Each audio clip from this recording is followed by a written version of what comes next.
The sun climbs, it kisses the desert sands. Gold light touches ancient stones. The pyramids of Giza emerge from darkness. They stand proud, majestic, silent witnesses to millennia. What secrets do they hold? The air is still. You can almost hear the whispers of the past. This is Egypt, this is the magic, this is the mystery that calls to us all. These colossal structures pierce the sky. They defy time, they defy understanding. For centuries, travelers have gazed upon them. Scholars have studied them. Dreamers have imagined their creation. Yet, the pyramids keep many secrets. How were they built? Why were they built with such precision? These questions echo through the ages. They are a challenge to our knowledge. Pharaoh Khufu. His name is forever linked to the Great Pyramid. He was a powerful ruler, a god-king to his people. He reigned during the 4th dynasty. This was the Old Kingdom, a time of great achievement. Khufu wanted a tomb. Not just any tomb, he wanted a monument to last forever, a stairway to the heavens. His vision was grand, his ambition was boundless. The Great Pyramid is his monument. The Great Pyramid was his eternal home. It was built around 2580 to 2560 BC. Think about that. Over 4,500 years ago. It was the tallest man-made structure for millennia. Imagine the planning, the resources, the sheer will required. Khufu commanded. Egypt delivered. Who built these magnificent structures? For a long time, people said slaves, this is wrong.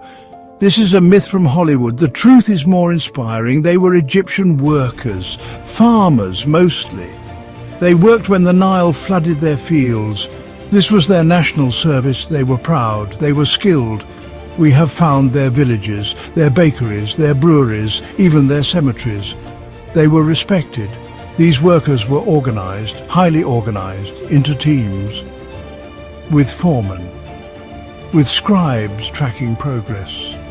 They were fed, they were housed, they received medical care. We found bones with healed fractures. This shows care, this shows value. They were not disposable. They were the muscle. They were the heart of the project. Tens of thousands of them, working together for a common goal, for their pharaoh, for their gods. How did they lift those massive stones? This is a central question. Some stones weigh many tons. The granite blocks in the king's chamber weigh up to 80 tons. These were brought from Aswan, hundreds of miles away. Mainstream archaeology offers several theories. Ramps are the most common explanation. Straight ramps, zigzag ramps, internal ramps. Each theory has its supporters. Each has its challenges. The idea of ramps is logical. A long, sloping ramp would allow workers to drag the stones, using ropes, using sledges, perhaps wetting the sand in front of the sledge to reduce friction. We have found evidence of ramps at other pyramid sites, but for the Great Pyramid, the size of the ramp needed would be enormous. Almost as much material as the pyramid itself. Where did it go? This is a puzzle, an ongoing debate among scholars. Levers could also have been used to lift stones short distances, to maneuver them into place. Combined with ramps, levers would be powerful tools. The Egyptians were master builders. They understood basic physics, they understood mechanics, they were practical. They would have used any method that worked. The pyramids are not just big, they are incredibly precise. The Great Pyramid's base is almost perfectly level. Its sides are aligned to the cardinal directions with astonishing accuracy. North, south, east, west. How did they achieve this? Without modern surveying equipment, without GPS. This precision is mind-boggling. It speaks of advanced knowledge, knowledge of astronomy, knowledge of mathematics. Consider the alignment to true north. The Great Pyramid is aligned within a fraction of a degree. This is remarkable. Some suggest they used the stars, observing the movement of stars around the celestial pole or using the sun's shadow at noon. These methods are plausible, but the level of accuracy achieved is still debated. Did they have a special technique, a lost method? The stones are silent, but their placement speaks volumes. Then there are the dimensions, the ratios. Some see mathematical constants encoded in the pyramid. Pi, the golden ratio, are these intentional or coincidences? The precision, the scale, the sheer audacity of the pyramids. It makes some people ask, did the ancient Egyptians have help? Did they possess technologies we have forgotten, or technologies we don't understand? This is where the line blurs between mainstream archaeology and alternative theories. It is important to ask questions, even uncomfortable ones. Science progresses by questioning. Some point to the stone cutting, the precise joints, the massive granite boxes in the Serapeum, cut with such flatness, such polish.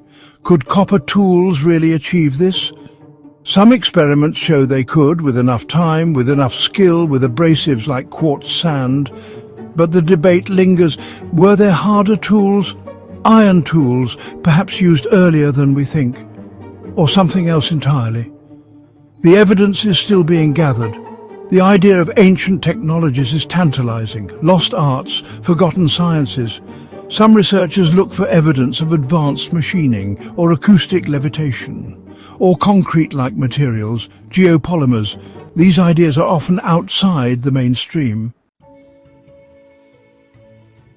Now we venture into more fantastical realms, theories that capture the public imagination, aliens, extraterrestrials visiting Earth, guiding human development, building the pyramids, or helping to build them.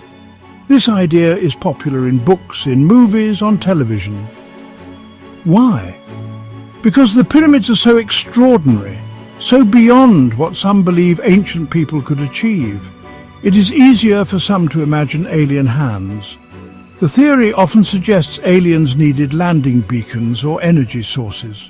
The pyramids, with their precise geometry, fit this narrative. Proponents point to the lack of detailed construction records. They ask, if humans built them, where are the blueprints? They see depictions in ancient art, strange figures, flying objects, interpreting them as evidence of alien contact. This is a leap of faith, not science, but it is a persistent idea. The imagination knows no bounds, especially when faced with the pyramids. Besides aliens and Atlantis, other theories abound. Time travelers, for instance. Some suggest people from our future went back in time. They built the pyramids, or they guided their construction, using knowledge and tools from centuries yet to come. This idea plays with our understanding of time and our own technological progress. Why would time travelers build pyramids? The reasons offered are varied: to leave a message, to alter history, or simply because they could. It is a thought experiment, a way to explore possibilities, but like alien theories, it lacks concrete evidence. It relies on speculation, on finding anomalies and interpreting them through a futuristic lens. The pyramids are ancient. Their context is ancient Egypt. This is where we find the most solid answers. The pyramids are more than just stone. They are global icons, recognized instantly everywhere in the world. They have a profound cultural impact. They inspire awe. They inspire curiosity. They appear in our movies. Think of The Mummy or Stargate. They are settings for adventure, for mystery, for fantasy. They are central to video games, to books, to documentaries. They capture our collective imagination. This cultural footprint is immense. The pyramids represent ancient wisdom, enduring power, unsolved mysteries. They fuel tourism to Egypt. Millions come every year to stand in their shadow, to feel their presence. This is vital for our country. It connects the modern world to our ancient heritage.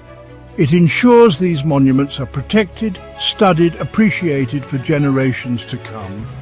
Their story is Egypt's story, and it is a story for all humanity.